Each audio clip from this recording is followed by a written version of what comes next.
Ray Hensley ran the hand plane across Walnut one more time, watching the shaving curl like ribbon. His father had cut this timber in '47, measured every board foot with that old Transit still gathering dust on the shelf. Now it was going to be his grandson's bookshelf. 8 years old, next month. The space heater clicked and glowed orange in the January cold. Patsy Cline came through the radio, static washing between verses. Mara brought coffee. Wrong again. Weak, the way she'd been making it for months now. She stood in the doorway, phone in hand. "I mentioned the cruise to Mom," she said, not looking at him. "She's excited." Ray nodded, kept working the plane. The wood smelled sweet, clean. His phone buzzed on the workbench, her name on the screen.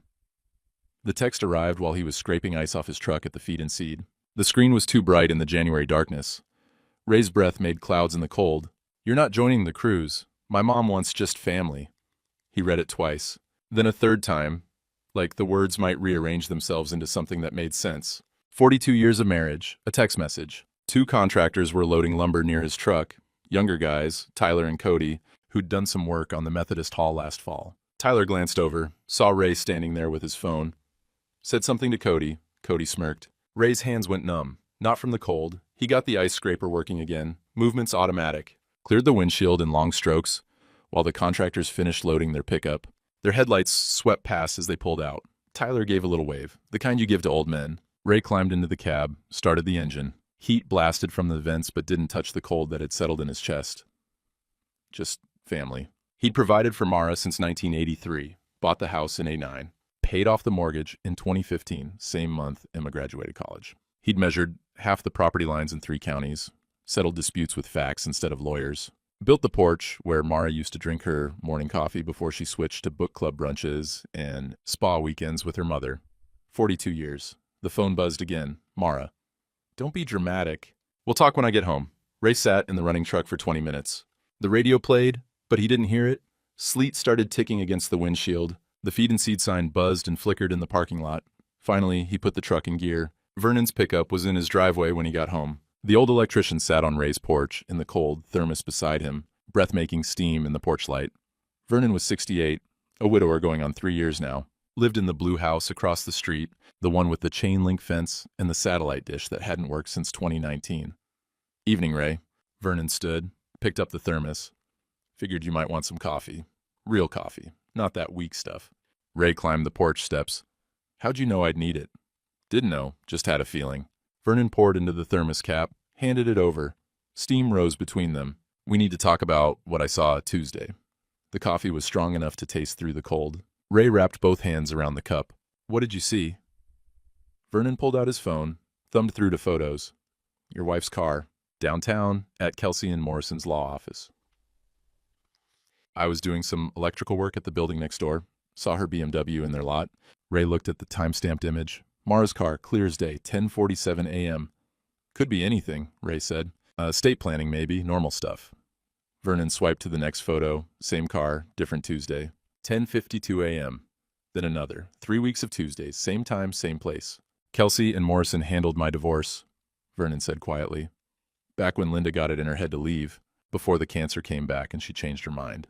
He put the phone away. "I'm not saying that's what this is, but that's the firm you go to when you're splitting things up." Ray drank the coffee. It was exactly right.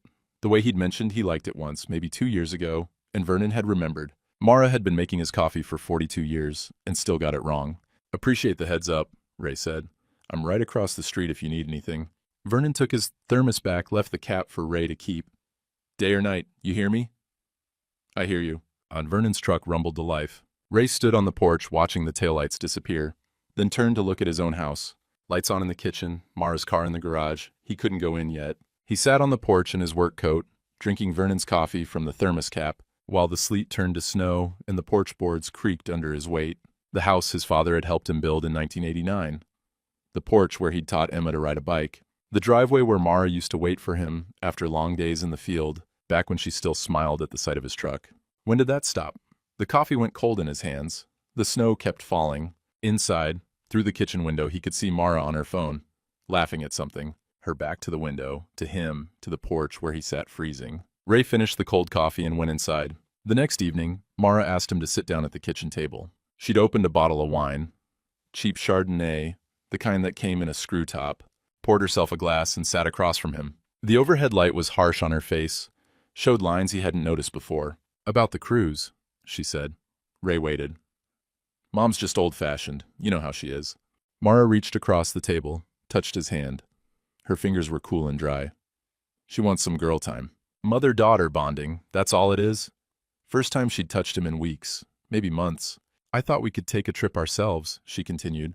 "In the spring, just the two of us, somewhere warm. Maybe that bed and breakfast in Gatlinburg you always talked about." Ray looked at her hand on his, wanted desperately to believe her. "We should also talk about your father's land," Mara said. Her tone shifted, casual, like she was mentioning the weather. "Those 160 acres. Emma's going to need help with college funds for Caleb eventually. We could look into development options. Subdivide, maybe. Make it work for the family." "Dad left that land to me," Ray said. "I know, but it's just sitting there." She squeezed his hand. "We could make it something, for the kids." Her phone buzzed on the table. She glanced at it, and something changed in her face. The warmth drained out. "I need to call Mom," she said, standing, the hand pulled away. "She's probably wondering about the cruise deposit." Mara left the kitchen. Ray heard her voice through the bedroom door, but couldn't make out the words. The tone, though, that came through clear enough. Cold, businesslike. Nothing like the soft warmth she'd just used with him. He sat at the kitchen table alone. The wine glass she'd left behind had a lipstick print on the rim. The wall clock ticked. The refrigerator hummed. Ray went to bed at 11. Mara was still on the phone. He woke at 3 a.m. to an empty bed.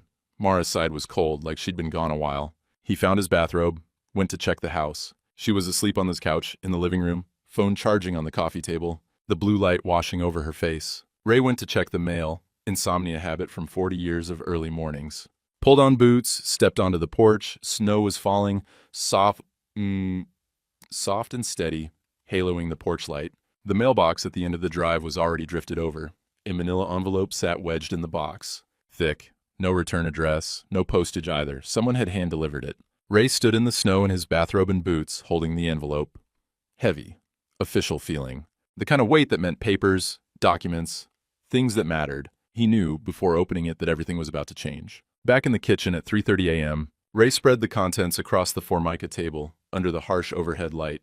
Quitclaim deed for his father's 160 acres, dated 3 weeks ago, his signature on the bottom. Except it wasn't his signature. Close, but the capital R in Ray had the wrong slant. He'd been signing his name for 63 years. He knew the difference. Estate transfer documents. Formation papers for a family trust he'd never heard of. The Fay Hensley Family Trust. Judith Fay listed as trustee, Mara Hensley as co-trustee. His 160 acres being transferred into trust ownership. He pulled out his old tax returns from the file cabinet. Compared signatures. His real signature had a slight hook on the Y. The forged one didn't. Cruise booking confirmation. Caribbean Dream Voyage, March 15, 22. 3 passengers listed. Mara Hensley, Judith Fay, Emma Hensley. Emma, his daughter's name where his should have been. Ray's hands started shaking. He set down the papers, gripped the table edge. The coffee pot from yesterday sat cold on the counter. The kitchen smelled like dish soap and old coffee grounds, and Mara's perfume, that heavy floral stuff she'd started wearing when she joined her mother's church group. He'd measured that land with his father when he was 16 years old, learned to use the transit, set the stakes, record the angles. His father was a hard man, didn't give praise easy, but when Ray got his surveying license at 23, the old man had nodded once and said, "You'll do right by it." The land was the only inheritance that mattered. Not money, not the house, just those 160 acres of creek bottom and timber that his father had trusted him to protect, and someone had forged his name to steal it. Ray sat at the kitchen table as the sky started to lighten outside. 4 a.m. became 5, 5 became 6. The paper stayed spread in front of him like evidence at a crime scene. Headlights swept the driveway. He looked out the window. Oregon plates. Emma's Subaru, the one she'd bought after the divorce. She was crying before she even got out of the car. Caleb was asleep in the back seat, bundled in a winter coat too big for him. Emma saw Ray through the kitchen window, mouthed something, looked terrified. Ray met her at the door. "Dad," she whispered, "I need to tell you something before Mom gets back." Ray got them inside without waking Mara. Emma carried Caleb. The boy didn't stir, just buried his face in his mother's shoulder. 8 years old and already too big to carry, but Emma managed. She'd driven straight through from Oregon in an ice storm. 12 hours with a sleeping child, and whatever guilt had finally broken her. Ray settled Caleb on the couch, in the guest room, pulled a quilt over him. The boy's breath was soft and even, innocent. Whatever was coming, he didn't need to hear it. Back in the kitchen, Emma stood at the sink with her back to him. Her shoulders were shaking. You drove all night, Ray said. I couldn't stay there anymore. Emma turned. Her eyes were red-rimmed, puffy. She looked younger than 34. Looked like the girl who used to call him from college, homesick and scared. I got evicted last week, 3 months behind on rent. I spent everything trying to make it work out there, and I couldn't. Ray pulled out a chair. Sit down, I'll make coffee. I don't deserve coffee. But she sat anyway, hands wrapped around herself like she was cold. I don't deserve anything from you. Ray filled the pot with water, measured out grounds. The familiar ritual steadied his hands. You're my daughter, you're always welcome here. Even after what I did? He turned to look at her. What did you do, Emma? She stared at the table, at the papers still spread across it. The quitclaim deed, the trust documents, the cruise booking. Her eyes went wide. Oh God, you already know. I know someone forged my name. Ray sat down across from her. I know your grandmother's name is all over these trust papers, and I know you're listed on that cruise where I should be. Emma's face crumbled. Grandma said you'd agreed to it. She said you wanted to set up the trust for tax reasons, that you were happy to let her handle the legal stuff because you were too busy. She showed me emails that looked like they came from you. I never sent any emails about the land. I know that now. Emma pulled something from her coat pocket. Another manila envelope? Smaller than the first. Slid it across the table. She didn't mean to forward these to my old email address, the one I had before I moved. But her phone autofilled it, I guess, and she didn't notice. Ray opened the envelope. Printed emails. The first one was from Judith to Mara, dated 6 weeks ago. The surveyor will have the deed ready Tuesday. I'll meet you at Kelsey and Morrison's at 10:30. Bring the signature samples? M. Says his hand is close enough to raise that it'll pass. Just need to keep Raymond distracted until after the filing. The next email was Mara's response. He suspects nothing. I'll keep him focused on the cruise excuse. Once the trust is filed and Emma is on board with us, he'll have no leverage. Even if he finds out, what's he gonna do? Alienate his daughter and grandchild? He's too soft for that. Ray read them twice. The words didn't change. There's more, Emma whispered. The third email was Judith to Emma. Deposit confirmed. Your cabin on the cruise is the family suite, starboard side. The $50,000 will transfer to your account once the land sale is finalized. Consider it your inheritance advance. Your mother and I are protecting the family assets from your father's mismanagement. He would have let that land rot. We're making it work for you and Caleb. Ray set the papers down carefully. His hands wanted to shake again, but he wouldn't let them. You took $50,000, he said. She said it was already mine, that you'd agreed. Emma's voice broke. I was 3 months behind on rent, Dad. Caleb needed new glasses. I'd lost my teaching position because the college cut adjuncts, and I couldn't find work that paid enough. She made it sound like you were being generous. Like this was the family, taking care of each other. When did you figure out it wasn't? 2 days ago, Emma wiped her eyes.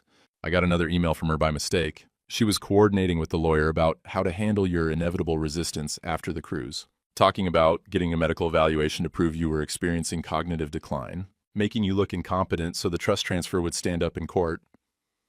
Ray stood, walked to the window. Dawn was breaking, gray light through falling snow. His truck sat in the driveway, frost on the windshield. Vernon's house across the street had lights on in the kitchen. The old electrician was an early riser, same as Ray. How much did you spend? All of it. Rent, back bills, Caleb's dental work. I thought I was set for 6 months. Thought I could breathe. Emma's voice was barely audible. I didn't know they forged your signature. I swear to God, Dad, I thought you'd agreed. But you knew I wasn't on the cruise. Silence. You knew they were calling it Just Family, and I wasn't included. Grandma said you got seasick, that you'd told Mom to go ahead without you. Emma stood, came to stand beside him at the window. I wanted to believe it. I needed to believe it because I'd already spent the money, and if it wasn't true, then I was part of stealing from you. You are part of it, Ray said quietly. I know. They stood together watching the snowfall. Vernon's porch light came on. The old man stepped out to scatter salt on his steps, saw Ray's kitchen light, raised a hand in greeting. Ray raised his hand back. Mom doesn't know I'm here, Emma said. She thinks I'm still in Oregon, and she's asleep on the couch. I saw her car. That's why I was crying when I pulled up. I thought maybe I was too late, that you'd already confronted her, and it was over. Emma turned to face him. Dad, I know I don't deserve to ask this, but... Mara's voice came from the doorway. What the hell is going on? She stood in her bathrobe, hair wild from sleep, eyes darting between Ray and Emma and the papers on the table. Emma, Mara said, her voice tight. What are you doing here? Emma's hand found Ray's arm, held on. I'm choosing a side, she said, finally. Mara's eyes went to the papers on the table, the emails, the forged deed. Her face went careful, neutral, the look she got when calculating her next move. You went through my emails, she said to Emma. Grandma sent them to me by accident. Those are private communications, Mara's voice was ice. Between me and my mother. You had no right. Someone forged my signature, Ray said. Mara turned to him, didn't deny it, didn't apologize. Just looked at him like he was a problem to be managed. We need to talk about your father's land, she said. We're past talking. No, we're not. Mara walked to the counter, picked up her phone. I'm calling my mother. You need to hear this from both of us. Ray laid his hand on the table, over the forged deed. I need to hear it from you. You'll get it from us both. She was already dialing. Mom, it's me. You need to come over, now. Yes, he knows. Emma's here. She brought the emails. I don't know, just get over here. She ended the call, set the phone down, looked at Ray with something like pity. Your father's land was wasted on you, she said. You'd have let it sit for another 40 years, done nothing with it. The kids need college funds. Mom has connections, legal expertise. This was the smart move. By forging my name? By handling the paperwork ourselves. Mara crossed her arms. If you just trusted us, this would have been easier. But you're stubborn. You'd have fought us on principle, held up everything for years while lawyers got rich. Ray stared at his wife of 42 years, the woman he'd built a house for, raised a daughter with, grown old beside. When did I stop being family? He asked. Mara looked away. Don't be dramatic. The cruise booking says just family. You, your mother, our daughter, not me. It was a mother-daughter trip. You forged legal documents to steal my father's land. We didn't steal anything. Mara's voice rose. It's family property. We're keeping it in the family, making it work for Emma and Caleb, instead of letting you leave it to rot out of some sentimental attachment to a dead man who never even told you he loved you. The words landed like a punch. Emma made a small sound. Mom. It's true, Mara said. Your grandfather was cold as stone, never hugged you, never said he was proud, just left you a piece of land and expected you to treat it like a shrine. Well, it's not a shrine. It's $400,000 that could change your daughter's life. Tires crunched on the driveway. Judith's Cadillac, custom plates reading Blessed One, pulled in beside Emma's Subaru. Here we go, Mara said. Judith Fay entered without knocking. 84 years old, but she moved like a woman who'd never questioned her right to command a room. Retired elementary school principal. 20 years of second graders had taught her that authority was about presence, not volume. She set her purse on the counter, laid a folder beside it. Raymond, she said, not a greeting, just acknowledgement. Mrs. Fay. I see Emma decided to betray her own family. Judith looked at her granddaughter with cold disappointment. That $50,000 was for you, sweetheart, for Caleb, and you threw it back in our faces. You forged Grandpa's signature, Emma said. I protected family assets from mismanagement. Judith opened her folder. Your grandfather is 63 years old, set in his ways, emotionally attached to property he has no plan for. The land has been sitting unused for 18 months, while property values climb and opportunities pass by. Mara and I took action. That's what leadership looks like. She pulled out papers, set them in front of Ray. Here's what's happening, Judith said. You're going to sign a quitclaim deed, a real one this time, transferring the 160 acres to the family trust. In exchange, you'll receive $50,000, maintain your relationship with Emma and Caleb, and we all move forward as a family. And if I don't? Then we have a problem. Judith sat down across from him. The trust paperwork is already filed. Challenging it means lawyers, court battles, years of litigation. It means dragging Emma through depositions about the money she accepted. It means airing family business in public. It means alienating your daughter and grandson permanently. She leaned forward. It means becoming the bitter old man who destroyed his family over pride, she said. Is that who you want to be, Raymond? The man who chose dirt over his grandchild? Emma was crying silently at the sink. Mara stood beside her mother, united front. Ray looked at the papers, the pen Judith had placed beside them. $50,000, a fraction of what the land was worth. You're giving me a choice between dignity and family, he said.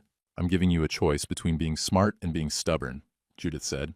Your father's dead. He doesn't care what happens to that land, but your grandson is very much alive. Caleb needs a future. Emma needs stability. Sign the papers, Raymond. Do the right thing. The kitchen clock ticked. Outside, the snow had stopped. Morning light filled the room, harsh, unforgiving. Ray stood. I need to think, he said. There's nothing to think about. Judith's voice sharpened. Sign now, or we proceed with the existing trust and you can fight us in court for the next 5 years while your daughter suffers. Ray walked to the door, put on his coat. Where are you going? Mara asked. Out. We're not done. Yes, we are. He walked out while Judith was still talking, got in his truck. The engine was cold, took 3 tries to turn over. Through the kitchen window he could see them, Judith standing at the table, gesturing. Mara with her phone. Emma at the sink watching him go. Ray drove. He ended up at the church parking lot. Methodist Church on Oak Street, white clapboard with a bell tower that hadn't worked since 2008. Empty lot at 8 in the morning. Pastor wouldn't arrive until noon. Ray sat with the engine running, heat blasting. Snow covered the windshield. The radio played, but he didn't hear it. His phone rang. Mara. He didn't answer. It rang again. Judith. Again. Mara. He turned the phone face down on the seat. The snow kept falling. The church sat silent. Ray's hands shook on the steering wheel.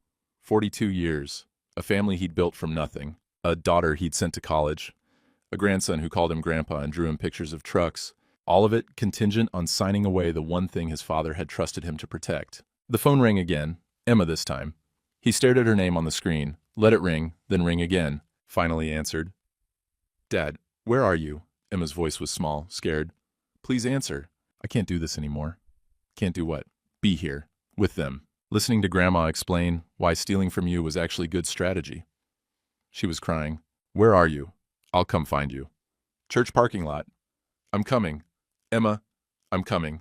I'm getting Caleb and we're coming. Don't leave. The call ended. Ray sat in the cold truck, watching snow accumulate on the windshield, waiting for his daughter to choose. Headlights cut through the snow 20 minutes later. Emma's Subaru pulled in beside him. She got out, came to his passenger door, slid into the seat. Caleb was visible in the back seat of her car, still bundled in his coat, playing on a tablet with headphones. I told them I was taking Caleb to get breakfast, Emma said. She was shaking, from cold or fear. Ray couldn't tell.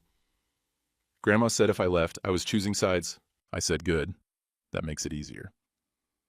Ray kept his hands on the steering wheel, staring forward at the church. She offered you $50,000, he said. I know. You already spent it. I know that too. Emma pulled her coat tighter. She called it an inheritance advance. Made it sound like you'd already agreed that the trust was your idea to protect the land from estate taxes. She showed me documents with your signature. Forged.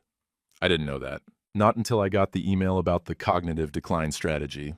Emma's voice broke. She was planning to have you declared incompetent if you fought back, get a doctor to say you weren't making sound decisions, use your age against you. Ray's jaw tightened. He'd spent 40 years in the field, measuring property lines to the inch, settling boundary disputes with precision and facts. Never a complaint, never a mistake. And his own family was going to paint him as a senile old man.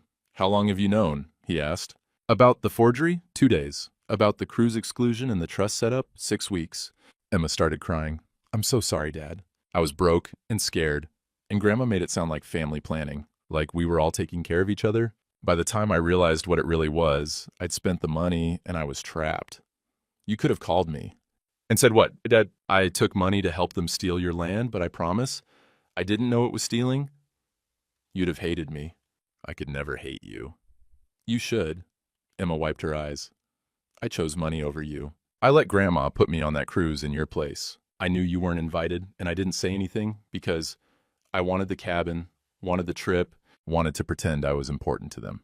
The heater fan hummed. Snow accumulated on the windshield, narrowing their view of the church. Your grandmother said if I don't sign, you lose the $50,000, Ray said. I already lost it. Spent it on rent and bills. She'll come after you for it, sue you maybe. Let her. Emma's voice hardened. I'd rather owe her money than owe her my soul. Another vehicle pulled into the lot. Vernon's pickup. The old electrician parked and climbed out, carrying 2 thermoses, knocked on Ray's window. Ray rolled it down. Cold air rushed in. Figured you might need coffee, Vernon said. Real coffee. He handed over both thermoses. Emma called me, said you might need some company. I called Vernon and Deacon Harlow, Emma said. We can't fight this alone, Dad. A third vehicle. Deacon Harlow's sedan, salt-stained and practical. The insurance man parked and walked over in his good coat, carrying a folder. Ray, Harlow said, nodding. Emma, Vernon. They all stood in the snowy church parking lot at 9 in the morning, breath steaming, while Caleb played games in Emma's back seat, oblivious. I have something you need to see, Harlow said. He looked uncomfortable, guilty even. I should have brought this to you sooner, but I didn't want to break confidence. Then I heard Judith bragging at the Valentine's social and I couldn't stay quiet anymore. He opened his folder, pulled out photocopied documents. This was in the church records, Harlow said. Prayer circle, meeting notes from 3 weeks ago. Luann Mitchell takes notes. She's our secretary. Judith was there, talking about family business. He showed Ray the page. Luann's neat handwriting. Judith shared prayer requests for family land matters, praised God for helping her get the lake property sorted without that stubborn mule knowing, asked for prayers that Raymond would see reason when the time came. I mentioned legal team is handling paperwork. Several ladies expressed concern, but Judith assured them it was all proper and loving. Ray read it twice. His wife's mother had broadcast his betrayal to the church prayer circle. Made it entertainment. Asked for prayers while committing fraud. There's more, Vernon said. He pulled out his phone. After Emma called, I did some digging. Ran Judith's name through public records. Found a sealed civil settlement from 15 years ago. He showed Ray the screen. Court document, summary visible. Fay v. Fay, estate dispute, deceased Martha Fay, settled out of court. Terms sealed. Parties, Judith Fay, executor, and Robert Fay, brother.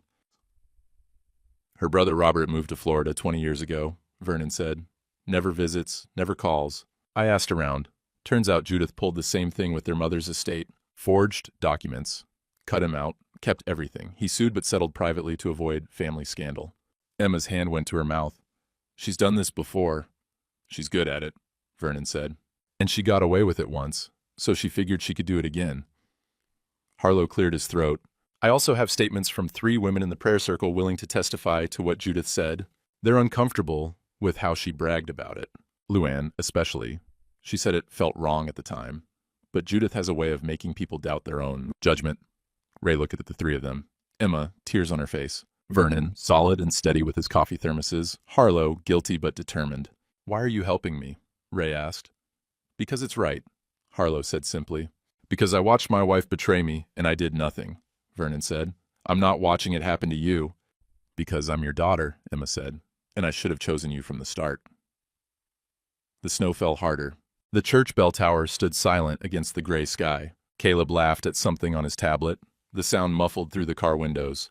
I have a nephew, Vernon said. Deputy Sheriff Morris. Good kid. He'd be willing to have a conversation about this. Unofficial, just to understand what we're looking at legally. Forgery's a crime, Harlow added. Identity theft, even if it's family. Ray drank Vernon's coffee. It was perfect, strong and hot, and exactly right. The way someone made coffee when they actually gave a damn. They gave me an ultimatum, Ray said. Sign the deed or lose my family. Fight them in court for years while Emma gets destroyed in the process. That's not the only option, Vernon said. What's the other option? Vernon pulled out his phone, pulled up a contact. We have 72 hours before Judith's lawyer files the amended trust paperwork. We use that time to build a case. Get statements, document evidence, talk to my nephew. Then we make them come to us. Come to us where? Vernon smiled, cold and calculating. Oak Street Grill. Saturday night, 6 o'clock. Public place. Witnesses around.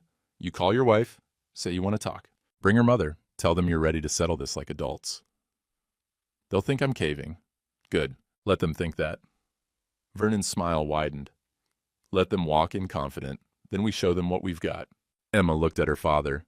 It's risky. Everything's risky now, Ray said. Do we have enough? Emma asked Harlow. The deacon considered. Forged signatures. Multiple witnesses to Judith's confession. Prior pattern of fraud. Your testimony about the bribe in emails. It's not perfect, but it's enough to make them very uncomfortable. Especially with the deputy present. On Saturday, Vernon said. Oak Street Grill. Where you proposed to Mara 42 years ago. Ray looked at him. How'd you know that? You told me once, a few years back, when we were working on your porch. Vernon poured more coffee. You said that booth by the window was where you asked her to marry you. Said it was the best decision you ever made. Ray was quiet. You get to decide if it still is, Vernon said. But first we get your land back, your name back, your dignity back. Emma reached for Ray's hand. He let her take it. 3 days, Vernon said. We work fast, we work quiet, and Saturday we end this. What do I tell Mara? Ray asked. Nothing. Let her think you're thinking it over. Let Judith think she won. Vernon's eyes were hard. Then Saturday, we teach them what happens when you underestimate a man who measures things for a living. They met at Vernon's kitchen the next morning. Thursday, 54 hours until Saturday night. Vernon had a yellow legal pad on the table, coffee pot going strong. Emma sat with her laptop, pulling up the forwarded emails. Harlow had his folder of prayer circle notes and witness contact information. Ray brought the forged documents, laid them out like survey maps. First thing, Vernon said, tapping his pen on the pad. We need everything documented. Photos, copies, timestamps, nothing they can claim we fabricated. Emma photographed each document with her phone, backed them up to cloud storage. The emails from Grandma are already saved. I have the original forwards with metadata showing when she sent them. Good, Vernon made a note. Harlow, your witnesses? How solid are they? Luann Mitchell will testify in writing, maybe in person if needed. She keeps detailed notes, always has. Said Judith's bragging made her uncomfortable, but she didn't know what to do about it. And Harlow flipped through his papers. Martha Bowen and Grace Hendricks both heard it too. They're willing to give statements, but nervous about church politics. Judith donates heavily. Money talks, Vernon said. But fraud talks louder. We'll get their statements today. Written, signed, dated. Ray studied the forged deed. His fake signature stared back at him, close enough to fool a casual observer, but not a man who'd signed his name on survey documents for 40 years. We need a handwriting expert, he said. Already called one. Vernon checked his list. Friend of mine, retired state police, does consulting work. He can compare signatures, provide a written opinion. Not courtroom-level analysis, but enough to scare them. What about the prior fraud? Emma asked. The thing with Judith's brother? Vernon pulled up his phone, showed the court record. Sealed settlement, so we can't access the details. But the case summary is public record, shows a pattern. My nephew Morris can run a deeper background check, see if there's anything else in her history. Your nephew, Ray said. The deputy, you trust him? With my life. He's been on the force 12 years. Knows the law, knows how to handle family disputes without making them worse. Vernon poured more coffee. I called him last night. He'll meet us Saturday at the grill. Not in uniform, off duty. Just there as a witness and to explain what they're looking at legally. Harlow shifted in his seat. Is this going to become a criminal matter? Because if charges get filed, Emma might be implicated. The money she accepted, I didn't know it was fraud, Emma said quickly. Grandma told me it was family planning, that Dad had agreed. I believe you, Harlow said. But a prosecutor might see it differently. $50,000, cruise booking in your name. It looks like compensation for silence. Ray set down his coffee. Emma's a witness, not a defendant. She came forward on her own. Brought evidence. That counts for something. It counts for a lot, Vernon agreed. But Harlow's right. We need to be careful. Emma needs her own documentation. Timeline of what Judith told her, what she believed when she discovered the truth. Emma started typing. I can write it all out. Dates, emails, conversations, everything. Good. Vernon made another note. Now the land itself. Ray, you said your father measured it in 47? He did. Iron boundary stakes, set in concrete. I helped him check them when I was 16, learned surveying on that property. Those stakes still there? Ray nodded. Should be. Haven't checked in a while, but they don't move. My father built things to last. Vernon's eyes lit up. Then that's what you do today. Go out to that land with your father's old transit, remeasure it, find those stakes, photograph everything, document it like a professional survey. Why? Because Judith's appraisal is going to lowball the value. They'll claim it's worth less than it is, make their offer look generous. But if you've got a current survey showing exact boundaries, original stakes, proper measurements, you prove you know that land better than any appraiser they hired. Vernon leaned forward. You prove you're competent, sharp, the opposite of what they're trying to claim. Ray stood. My father's transit is in the garage. Then go use it. Take photos, make notes, do what you do best. Vernon smiled. Measure what matters. The February cold cut through Ray's work coat as he set up the transit in the middle of his father's 160 acres. The land hadn't changed much. Creek bottom and timber, bare trees against gray sky. Snow patched the ground in shadows. The old transit still worked. Ray had cleaned and oiled it last night, hands remembering the motions from 40 years ago. Brass fittings, precision optics solid as the day his father bought it in 1965. He pulled out the original field notes from 1947, his father's handwriting. Tight and careful, angles and distances recorded in neat columns. Ray set up on the same point his father had used, oriented to the same benchmark.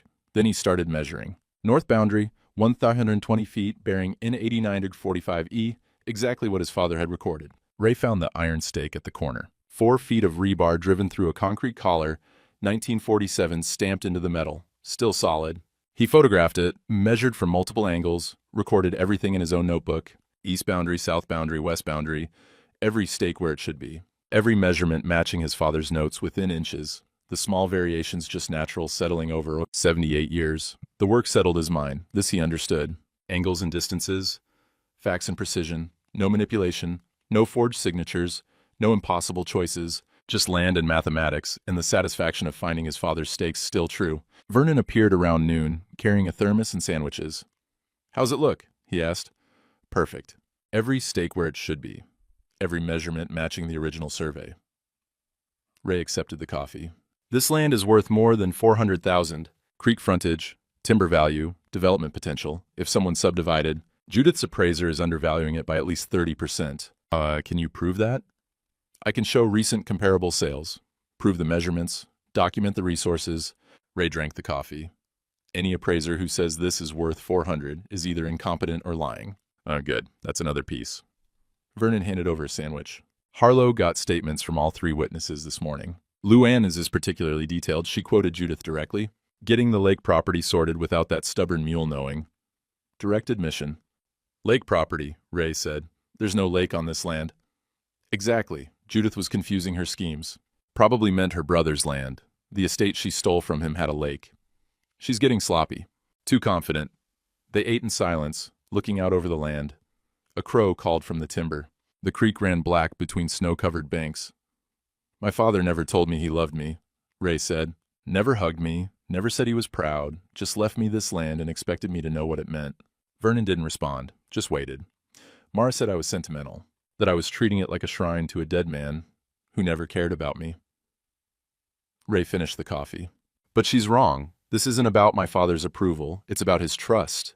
He measured this land, set these stakes, recorded these numbers. Then he put my name on the deed because he knew I'd protect it. That's not sentiment, that's responsibility." "It's also love," Vernon said quietly. Maybe the only way he knew how to show it. Ray packed up the transit, took one last photo of the nearest stake, iron and concrete. His father's mark still visible after 78 years. Some things held. Saturday morning. Vernon called at 6 a.m. "Morris will be at Oak Street Grill by 5:30. Corner booth, plain clothes, just having dinner like anyone else." "Understood." Harlow's bringing the witness statements. Emma's got her written timeline and the emails printed. "I've got the surveillance photos and the background check on Judith." What did the background check show?" 2 sealed settlements.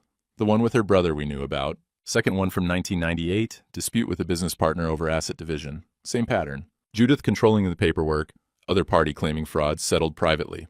Vernon paused. "She's been doing this for decades, Ray. You're just the latest." But Ray looked at the survey notes and photos he'd compiled. 2 days of work, documented like a professional job. His father would have approved. "Call Mara," Vernon said. "Tell her you want to meet. 6 p.m., Oak Street Grill. Bring her mother. Tell her you're ready to talk settlement." "She'll think I'm giving in." "That's the point.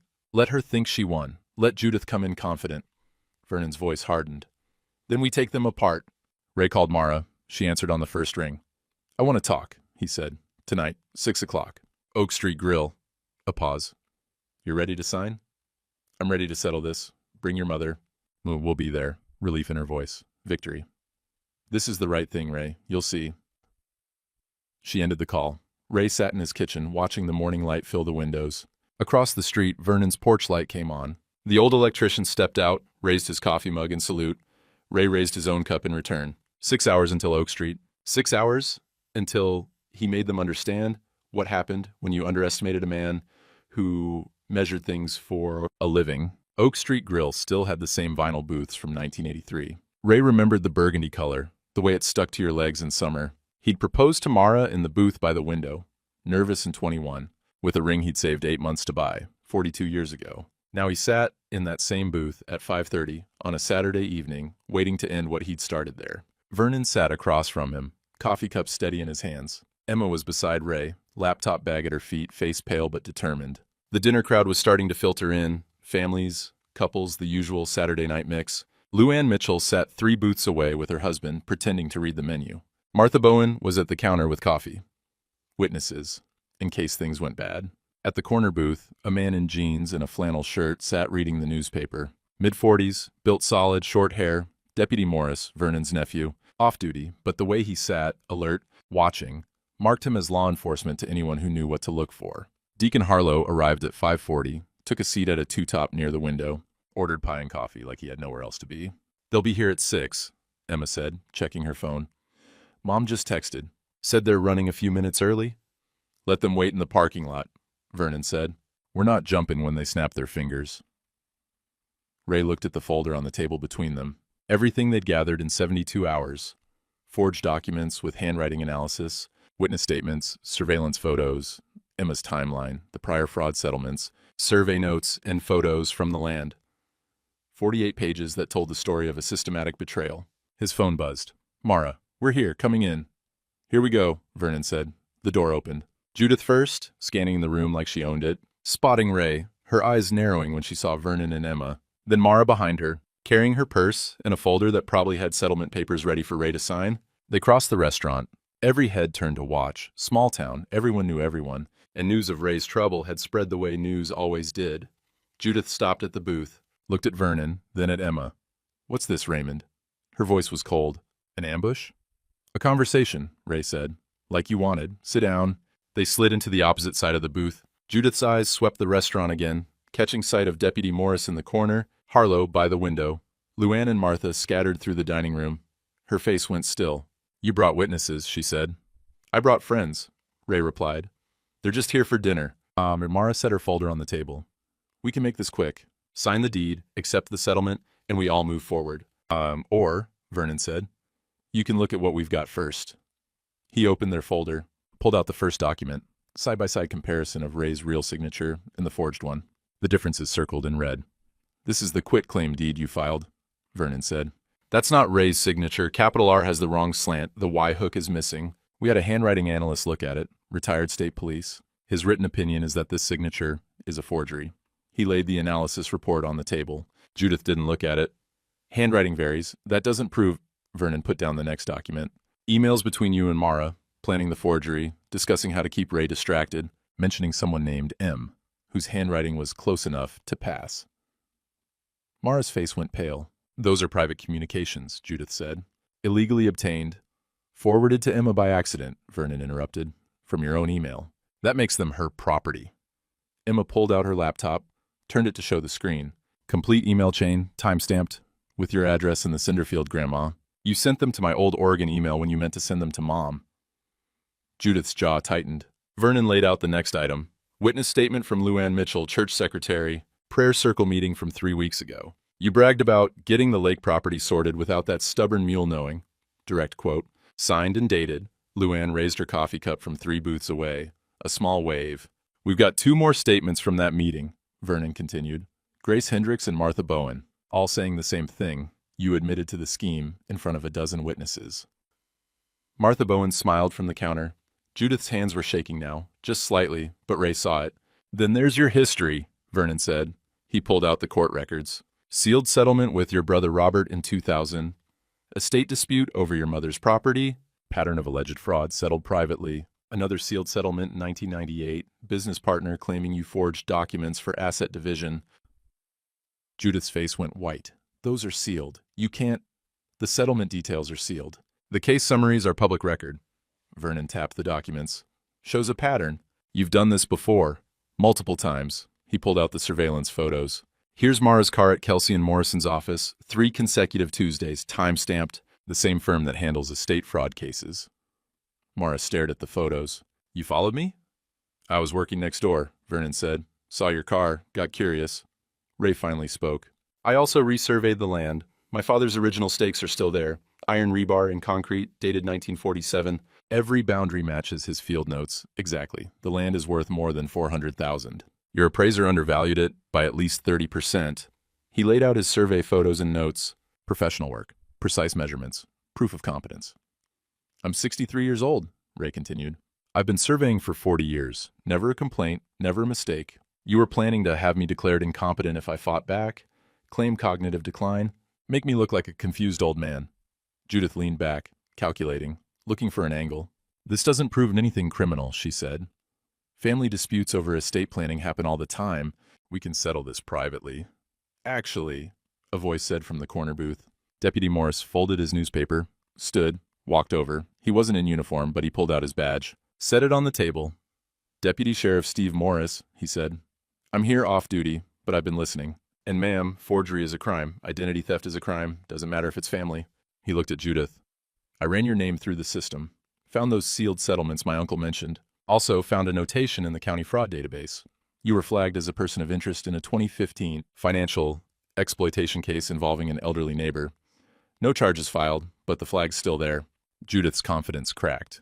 I was cleared in that case. No charges filed doesn't mean cleared. Means insufficient evidence or victim declined to prosecute. Morris looked at Ray. But this time, we've got plenty of evidence. Forged documents, witness statements, email admissions, pattern of prior behavior. He turned back to Judith. If Mr. Hensley wanted to press charges, the prosecutor would take this case. Forgery in the first degree is a felony in this state. Identity theft is a felony. You're looking at serious consequences. The restaurant had gone quiet. Everyone watching now, not even pretending otherwise. Judith sat frozen. Mara stared at the table. Ray leaned forward. When did I stop being worth the truth? He asked his wife. Mara didn't answer, didn't look up. 42 years, Ray said. I asked you one question. When did I stop being worth the truth? Silence. The answer was in the silence. The silence stretched. Other diners had stopped pretending not to watch. Forks rested on plates. Conversations died. Even the kitchen sounds seemed muted. Mara finally looked up, not at Ray, at her mother. Mom, she said, voice small, uncertain. What do we do? Judith's face hardened. The shock gave way to something colder. She'd been caught before, Ray realized. Those sealed settlements. She knew how this worked. We get a lawyer, Judith said. This is harassment. Entrapment. We're leaving. She started to slide out of the booth. Ma'am, Deputy Morris said, not loud, just firm. You're free to go. But I need to inform you that I'll be filing a report with the county prosecutor Monday morning. Forgery, identity theft, fraud, they'll decide whether to pursue charges. Judith stopped. You're not arresting me? Not tonight, but this isn't going away. Morris looked at the evidence spread across the table. The prosecutor's office takes elder fraud seriously. And with your prior history, those sealed settlements, they'll take a hard look at this. I'm 84 years old, Judith said. First-time offense on record. Any decent lawyer will. Those priors aren't on your criminal record, but they're admissible to show pattern and intent, Morris said. Your lawyer will tell you the same thing. You're looking at a misdemeanor, if you're lucky, felony if they decide to push it. Either way, there'll be restitution. He tapped the forged deed. The land goes back to Ray's sole ownership. That's non-negotiable. The trust is void, built on fraud, can't stand. You'll be lucky if they don't seize your assets to cover legal costs. Judith's hands were shaking openly now. The Grande Dame routine had crumbled. She looked old, scared. I was protecting family assets, she said, but her voice wavered. My daughter's future. My great-grandson. You were stealing, Ray said. Quiet, final. Judith's eyes snapped to him. I gave Mara a life, raised her right, taught her to be smart, to take opportunities. You were going to let that land rot like your father let his whole life rot. Cold, distant, never showed you love, never gave you anything but dirt. He gave me trust, Ray said. That's more than you ever gave anyone. Judith stood, grabbed her purse. This isn't over. We'll fight this. You'll spend everything you have on lawyers and still... Sit down, Judith. Everyone turned. Mara was standing now, facing her mother, her voice steady for the first time all night. Sit down, Mara repeated. You're making it worse. I'm protecting you. You're protecting yourself. Mara's face was pale, but set. You've been protecting yourself my whole life, making me believe that being smart meant being ruthless, that family meant control, that love was the same thing as ownership. Mara, I watched you destroy your relationship with Uncle Robert. Watched him move to Florida and never speak to you again. I knew why, even if you never admitted it. Mara looked at Ray. And I let you do the same thing to my husband because it was easier than standing up to you. Judith's mouth opened, closed. I'm 61 years old, Mara said, and I'm still afraid of disappointing you, still desperate for your approval. I let you talk me into forging my husband's signature because I was more scared of you being angry than I was ashamed of what we were doing. She sat back down, not on Judith's side, on the edge of the booth, equidistant from everyone. I don't love him anymore, Mara said, looking at Ray now. I haven't for years, maybe a decade. We grew apart, wanted different things. I resented him for being steady when I wanted exciting, for being content when I wanted more. But he didn't deserve this. Ray's chest ached. The truth was worse than the betrayal somehow. I'll sign whatever needs to be signed, Mara continued. The land goes back to Ray. The trust is dissolved. Emma keeps whatever's left of the money Judith gave her. She's the only one who didn't know what this really was. Mom, Emma started. You came back, Mara said to her daughter. You chose your father. That took more courage than I've shown in 20 years. She pulled papers from her folder. Not settlement papers, something else. I already talked to a lawyer, Mara said. Filed for divorce yesterday? You'll get the papers by FedEx next week. She looked at Ray. The house is paid off. Keep it or sell it. I don't care. I'm moving to Phoenix with my mother. She'll need someone when the legal trouble starts. Mara, Judith's voice broke. You're still my mother, Mara said. I'm still going to choose you, even after all this. I don't know what that says about me. She stood. But I'm done pretending Ray is the problem. I'm done pretending we're protecting family when we're just protecting ourselves. When she looked at Vernon, at Emma, at Deputy Morris. I'm sorry, she said. To the room, to everyone. I'm sorry we wasted your Saturday night with our family's ugliness. Judith grabbed her daughter's arm. We're leaving. No, Mara said. You're leaving. I'm staying until this is done. Judith looked around the restaurant, at the faces watching, at Deputy Morris with his badge still on the table, at the evidence that proved what she'd done. She left without another word. The door chimed as it closed behind her. Her Cadillac's engine started in the parking lot, blessed one pulling away into the dark. Mara sat back down across from Ray. The land transfer documents. I can sign an affidavit that my signature was obtained under duress and false pretenses. Judith told me you'd already agreed verbally that this was just paperwork. I believed her because I wanted to. Deputy Morris pulled a notebook from his jacket. I'll need a statement from you, ma'am. Voluntary cooperation will look good when the prosecutor reviews the case. Mara nodded, started talking. Dates, conversations, what Judith had said, what Mara had believed or chosen to believe. Her voice was steady but empty, mechanical. Ray listened to his wife of 42 years, catalog the end of their marriage in a booth at Oak Street, grill while their daughter cried silently beside him, and strangers pretended not to hear. When she finished, Mara stood. I meant what I said about the divorce, she told Ray. It's not about the land or the money or any of this. We've been over for years. This just made it impossible to pretend otherwise. Yeah, Ray said. It did. Oh, you deserve better than me. Probably. She almost smiled, sad and tired and true. Take care of our daughter, Mara said. And our grandson. They chose right. She left. Not following her mother, going to her own car, making her own choice for maybe the first time in years. The door chimed again. Emma leaned against Ray's shoulder. Vernon reached across the table, squeezed Ray's hand once. Deputy Morris closed his notebook, left his card on the table. I'll be in touch Monday, Morris said. But for what it's worth, Mr. Hensley, you handled that with a lot more grace than most people would have. He left too. The restaurant noise slowly resumed. Clinking silverware, low conversations, the cook calling orders through the window, life going on. Luann Mitchell stopped by the booth on her way out, set her hand on Ray's shoulder. Your father would be proud, she said. The way you stood up for what's right. She didn't wait for a response, just patted his shoulder once and left. Vernon poured coffee from the pot the waitress had brought, pushed a cup toward Ray. You okay? Ray watched the parking lot through the window, Mara's taillights disappearing. 42 years, driving away. Ask me in 6 months, he said. Emma squeezed his arm. Let's go home, Dad. Home. The house he'd built with his father's help. The porch where he'd taught Emma to ride a bike. The driveway where Mara used to wait for him. Back when she still smiled, now just his and Emma's and Caleb's. Vernon left money on the table for all of them. The three of them walked out together. The February night was cold and clear. Stars visible between the streetlights. Ray's truck sat in the lot next to Emma's Subaru, Vernon's pickup beyond.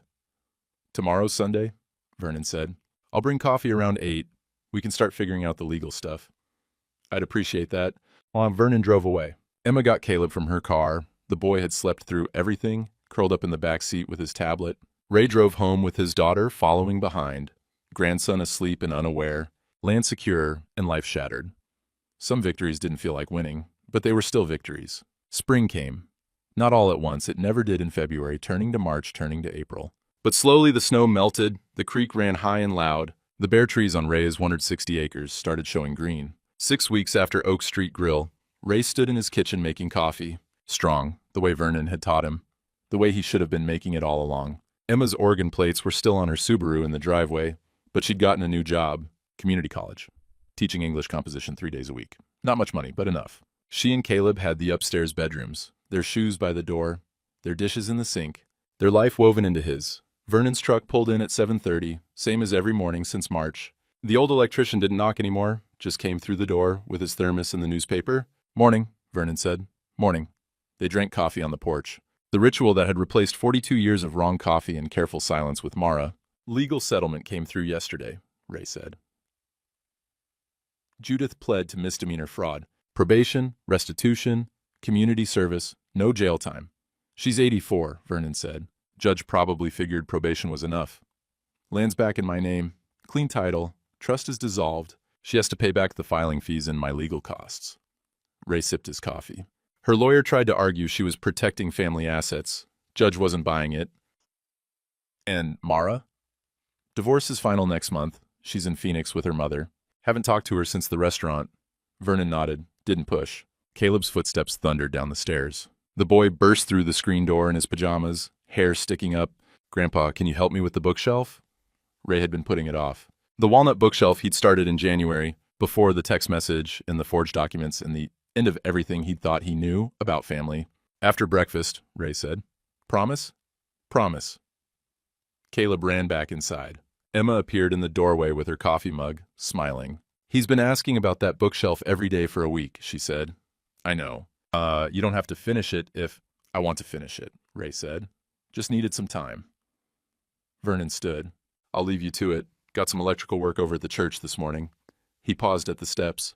"You doing okay, Ray?" Ray looked out at the land. His father's land. His land now. Protected. Measured. True.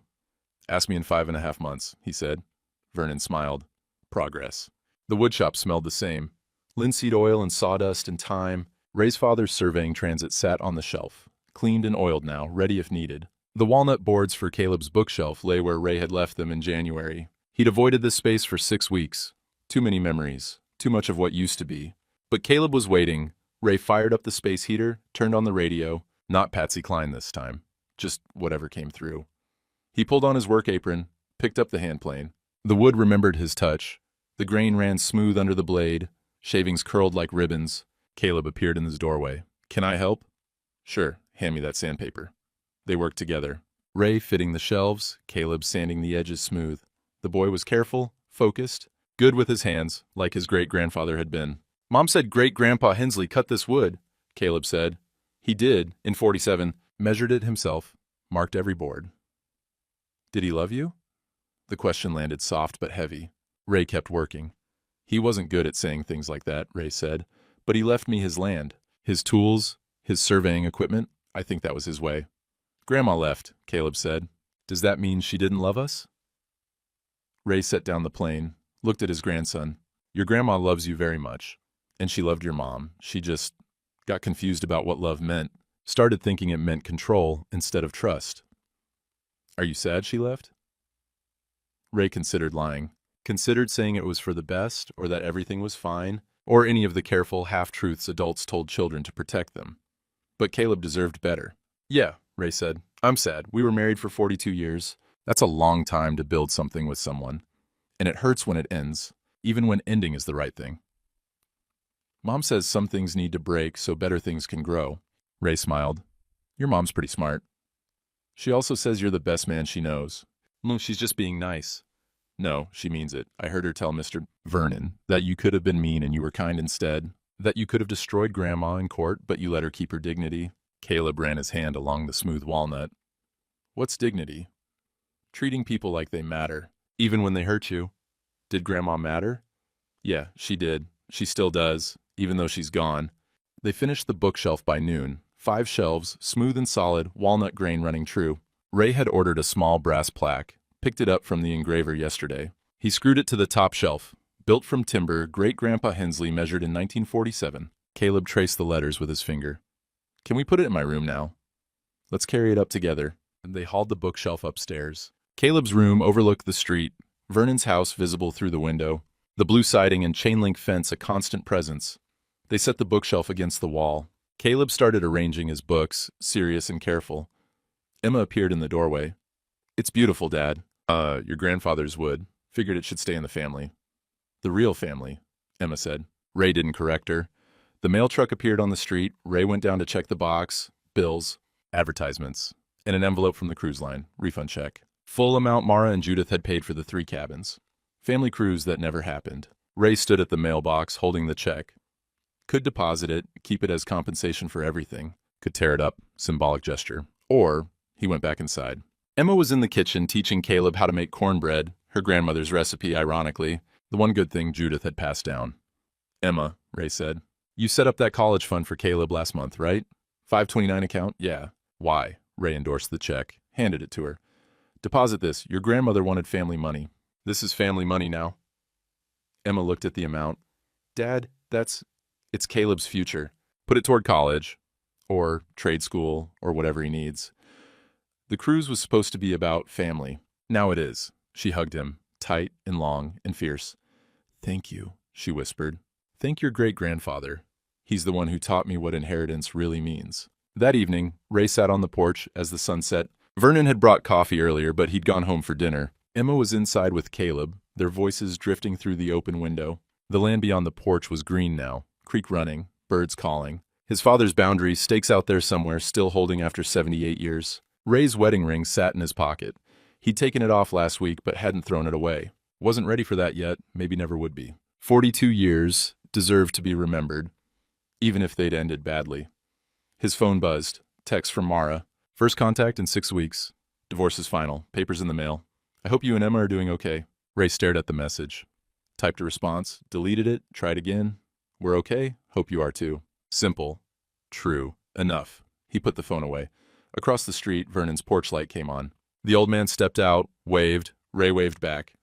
Inside, Caleb laughed at something Emma said. The bookshelf was finished. The land was protected. The family, the real family, the chosen family, was safe. Some things broke. Better things grew. Tomorrow he'd take Caleb out to see the old boundary stakes. Show him how his great-grandfather had measured what mattered. 3 generations of precision, of trust, of love, expressed through responsibility rather than words. Some things held. Ray finished his coffee as the stars came out. Yeah, he thought. Some things held just fine. A week later, Ray took Caleb out to the land. They walked the boundaries together, Ray carrying his father's transit, Caleb carrying the old field notes in a plastic sleeve. See that? Ray pointed to the iron stake at the northwest corner. 78 years old, still solid. Your great-grandfather set that stake when he was younger than your mom is now. Measured this whole property by hand. Every angle, every distance. Caleb knelt, touched the concrete collar, traced the stamped date, 1947. It's still here, the boy said, wonder in his voice. Yeah, some things last when they're built right, and they measured from stake to stake. Ray showed Caleb how to sight through the transit, how to record angles, how to trust numbers over feelings.